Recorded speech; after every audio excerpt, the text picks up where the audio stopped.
Good evening, dear students. So in the last class, we started budget and budgetary control.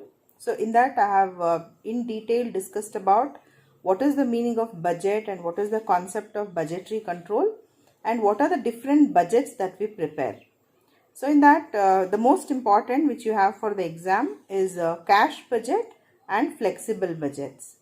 So today in this video, I would like to discuss about cash budget, the format, how we prepare it and the important points to remember when we prepare the cash budget, and then later we'll discuss about flexible budgets. Okay, I have set the format here and I'm sending this format through WhatsApp. Please do download it and work on it. So ನೀವು ನೋಡಬಹುದು ಇಲ್ಲಿ we have format in that ಇಲ್ಲಿ first opening balance ಅಂತಿದೆ. That opening balance is nothing but the opening cash balance that we start with. So ಮತ್ತೆ ಇಲ್ಲಿ ನಾನು ಬರೀ period 1, period 2, period 3 ಅಂತ 3 period ಹಾಕಿದ್ದೀನಿ.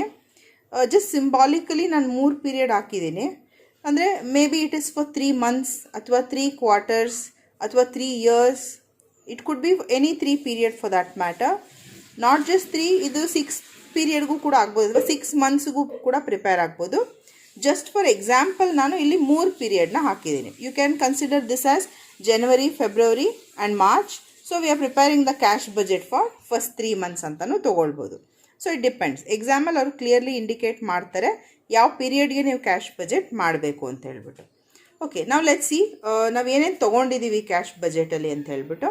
Anyway, we have started with the opening balance, which is nothing but the closing balance of last month. Suppose navilli January, February, March prepare ಮಾಡ್ತಿದ್ದೀವಿ ಅಂತ ಹೇಳಿದ್ರೆ, so ಡಿಸೆಂಬರ್ದು ಹೋದ ವರ್ಷ ಡಿಸೆಂಬರ್ದು ಏನು ಕ್ಲೋಸಿಂಗ್ ಬ್ಯಾಲೆನ್ಸ್ ಇದೆಯೋ ಅದೇ ನಮಗಿಲ್ಲಿ ಓಪನಿಂಗ್ ಬ್ಯಾಲೆನ್ಸ್ ಆಗಿ ಬರುತ್ತೆ. ಮತ್ತು we take after opening balance we have receipts. So ಇಲ್ಲಿ ರೆಸೀಟ್ಸಲ್ಲಿ we take all the cash receipts that is expected in that period. So the major cash receipt for any business would be the cash sales. So our cash sales ಏನು generate ಆಗ್ತಿದೆ, so ಅದು is one of the major receipt that they are going to get. So ಇನ್ನೊಂದು receipts from debtors. So debtors ಅಂದರೆ ನಿಮಗೆಲ್ಲ ಗೊತ್ತು, the customers to whom we have sold the goods on credit. So ಆ customers ನಮಗೆ they will pay on a later date. So ಈ ಪೀರಿಯಡ್ಗಳಲ್ಲಿ ನಾವು ಕಸ್ಟಮರ್ಸಿಂದ ಏನು ನಮಗೆ ರೆಸೀಟ್ ಬರುತ್ತೆ ಅನ್ನೋದನ್ನ ನಾವಿಲ್ಲಿ ತೊಗೊಳ್ತಾ ಇದ್ದೀವಿ. ಅದು ಎರಡು ಬಿಟ್ಟು if there are any sale of assets ಆ ತಿಂಗಳಲ್ಲಿ ಅಥವಾ ಆ ಪೀರಿಯಡ್ನಲ್ಲಿ ಯಾವುದಾದ್ರೂ ಸೇಲ್ ಆಫ್ ಅಸೆಟ್ ಇದ್ದರೆ ಸೊ ಅದನ್ನು ಸಹ ನಾವಿಲ್ಲಿ ತೊಗೊಳ್ತೀವಿ. ಸೊ ಇಲ್ಲಿ ರೆಸೀಟ್ಸಲ್ಲಿ ನಾನು ಮೇಜರ್ 3 ಐಟಮ್ಸ್ ಕೊಟ್ಟಿದ್ದೀನಿ: cash sales, receipts from debtors and sale of assets if there is any. ಇದು ಬಿಟ್ಟು ಇನ್ನು ಯಾವುದೇ ಕ್ಯಾಶ್ ರೆಸೀಟ್ ಇದ್ರೂ ನಾವು ಇಲ್ಲೇ ತೊಗೊಳ್ತೀವಿ. I've just given the most common receipts that can come in any business. ಅದು ಬಿಟ್ಟು ಇನ್ನೇನಾದ್ರು ರೆಸೀಟ್ ಇದ್ರೂ we would take under this heading. ಮತ್ತು ನಾವು ಈ ರೆಸೀಟ್ಸ್ ಏನಿದೆಯೋ ಅದನ್ನು ಟೋಟಲ್ ಮಾಡ್ತೀವಿ and we total that, not just the receipt plus opening balance ಇದಿಷ್ಟು ಟೋಟಲ್ ಮಾಡಿದ್ರೆ ನಮಗೆ ಟೋಟಲ್ ಕ್ಯಾಶ್ ಅವೈಲಬಲ್ ಸಿಗುತ್ತೆ. ಸಪೋಸ್ ಪೀರಿಯಡ್ ಬಿಗಿನಿಂಗಲ್ಲಿ 10,000 ಇತ್ತು, ನಾವು 50,000 ರೆಸೀಟ್ ಆಗಿದೆ ಅಂದರೆ ಟೋಟಲಿ ನಮ್ಮ ಹತ್ರ 60,000 ಕ್ಯಾಶ್ ಅವೈಲಬಲ್ ಇದೆ ಅಂತ ಅರ್ಥ. Then with the next section is payments. So ಏನೇನು ಪೇಮೆಂಟ್ಸ್ ಮಾಡಬೇಕು ಆ ಪೀರಿಯಡಲ್ಲಿ ಅಂತ. The major payment would be towards the cash purchase. Then again payment to creditors. ನಮ್ಮ ಕ್ರೆಡಿಟರ್ಸ್ ಯಾರಿದ್ದಾರೋ ಅವ್ರಿಗೆ ನಾವು ಪೇಮೆಂಟ್ ಮಾಡಬೇಕು. If we have bought it on credit previously, ಮೊದಲು ಕ್ರೆಡಿಟಲ್ಲಿ ಪರ್ಚೇಸ್ ಮಾಡಿದರೆ ಈಗ ಅವ್ರಿಗೆ ಪೇಮೆಂಟ್ ಮಾಡ್ತೀವಿ. ಯಾವ್ಯಾವ ಪೀರಿಯಡಲ್ಲಿ ಪೇ ಮಾಡ್ತೀವೋ ಆಯಾ ಪೀರಿಯಡಲ್ಲಿ ಕನ್ಸರ್ನ್ಡ್ ಅಮೌಂಟ್ ತೊಗೋತೀವಿ. ದೆನ್ ಅದು ಬಿಟ್ಟು ಬೇರೆ ಏನೇ ಎಕ್ಸ್ಪೆನ್ಸಸ್ ಇರಲಿ, like a business would have an number of expenses. Payment of wages ಇರ್ಬೋದು, ಪೇಮೆಂಟ್ ಆಫ್ ಎಲೆಕ್ಟ್ರಿಸಿಟಿ ಇರ್ಬೋದು, ಅಥವಾ any other overheads that they pay should come under this payments. ಅದರ ಜೊತೆಗೆ if they are any purchasing the asset, ಅವ್ರು purchase ಮಾಡಿದ್ರೆ ಅಸೆಟ್ನ cash outflow ಇರುತ್ತೆ ಅಲ್ಲಿ, so even that comes as a payment.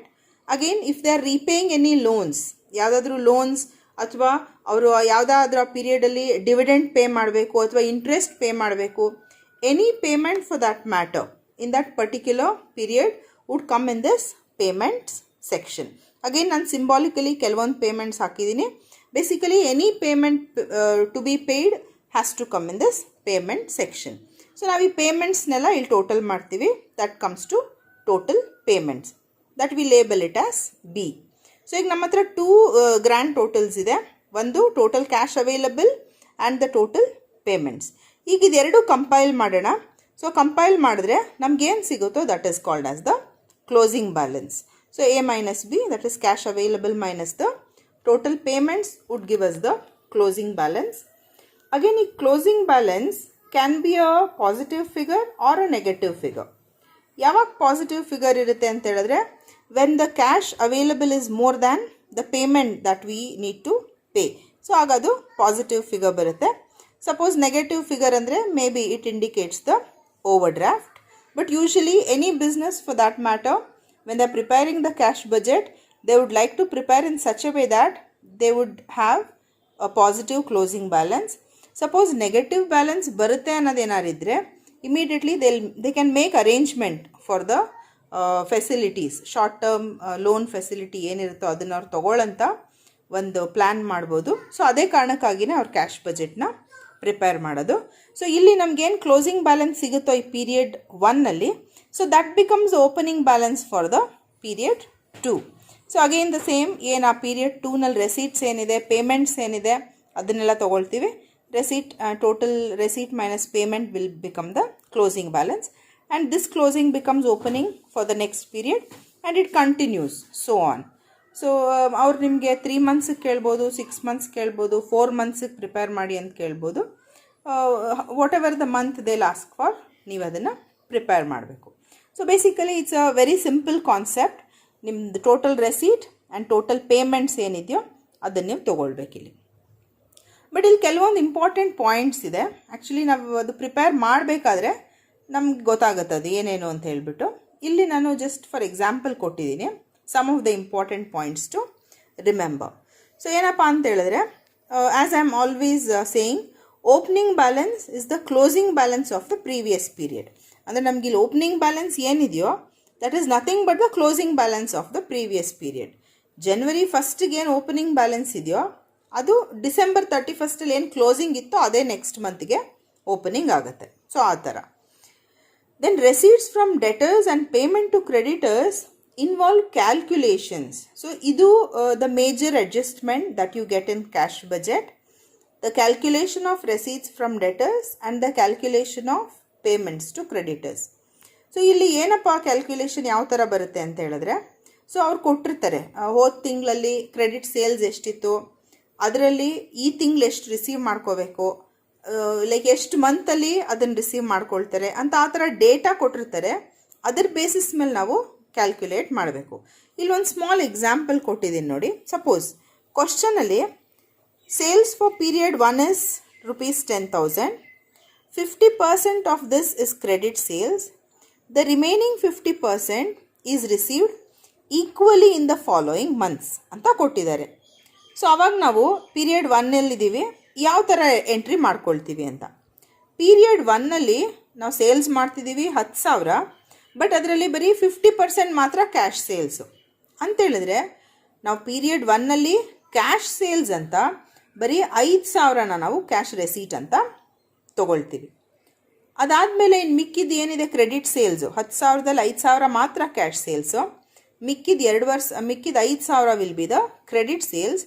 ಅದನ್ನು ಅವ್ರು ಏನು ಹೇಳಿದ್ದಾರೆ, the remaining 50% is received equally in the following months ಅಂತ ಹೇಳಿದ್ರೆ ಆ ಮಿಕ್ಕಿದ 5,000ನ ಈಕ್ವಲಿ 2 ತಿಂಗಳಲ್ಲಿ ಈಸ್ಕೊಳ್ತಾರೆ ಅಂತ ಹೇಳಿದ್ರೆ 2,500 ಪೀರಿಯಡ್ 2 ಮತ್ತು ಪೀರಿಯಡ್ 3ನಲ್ಲಿ ರೆಸೀಟ್ ಫ್ರಮ್ ಡೆಟರ್ಸ್ ಅಂತ ಬರುತ್ತೆ. So that is one of the adjustment that generally comes. So ಅದಾದಮೇಲೆ there may be 2 sets of debtors, that is previous month debtors and previous to previous month debtor ಅಂತ. Suppose ಈಗ ಈ ಎಕ್ಸಾಂಪಲಲ್ಲೇ ನಾವು ತೊಗೊಂಡಿದ್ದೀವಿ, period 1ನಲ್ಲಿ sale ಆಗ್ತಿದೆ, ಅಲ್ಲಿ cash sale ಅರ್ಧ ಬರ್ತಿದೆ, ಮತ್ತು ಪೀರಿಯಡ್ 2ನಲ್ಲಿ ರೆಸೀಟ್ ಫ್ರಮ್ ಡೆಟರ್ಸ್ ಬರುತ್ತೆ, ಪೀರಿಯಡ್ 3ನಲ್ಲಿ ರೆಸೀಟ್ ಫ್ರಮ್ ಡೆಟರ್ಸ್ ಬರುತ್ತೆ. ಸಪೋಸ್ ನೀವೀಗ ಪೀರಿಯಡ್ 3ಲಿ ಬಂದ್ರಿ ಅಂತ ಹೇಳಿದ್ರೆ ಅಲ್ಲಿ ಆ ಮಂತ್ದು ಕ್ಯಾಶ್ ಸೇಲ್ಸ್ ರೆಕಾರ್ಡ್ ಮಾಡ್ಕೊಳ್ತೀರಾ. ಇಲ್ಲಿ ರೆಸೀಟ್ಸ್ ಫ್ರಮ್ ಡೆಟರ್ಸಲ್ಲಿ ನೀವು ಪೀರಿಯಡ್ 1 ಡೆಟರ್ಸ್ದು ದುಡ್ಡು ಬೀಸ್ಕೊಳ್ತಿದ್ದೀರಾ, ಪೀರಿಯಡ್ 2ದು ಡೆಟರ್ಸು ಇಸ್ಕೊಳ್ತಿದ್ದೀರಾ ಅಂತ ಹೇಳಿದ್ರೆ you have 2 sets of receipt from debtors. One is debtors from the previous month, the other one is debtors from the previous to previous month. So ee tara they'll give the information. Depending on the information ನಾವು ಅದನ್ನ calculate ಮಾಡಬೇಕಾಗುತ್ತೆ. The same logic ಏನಿದೆ ಇಲ್ಲಿ for receipt from ಡೆಟರ್ಸ್ಗೆ, the same logic is applicable for payment to creditors also. So ಅಲ್ಲೇನು terms and conditions ಇರುತ್ತೆ.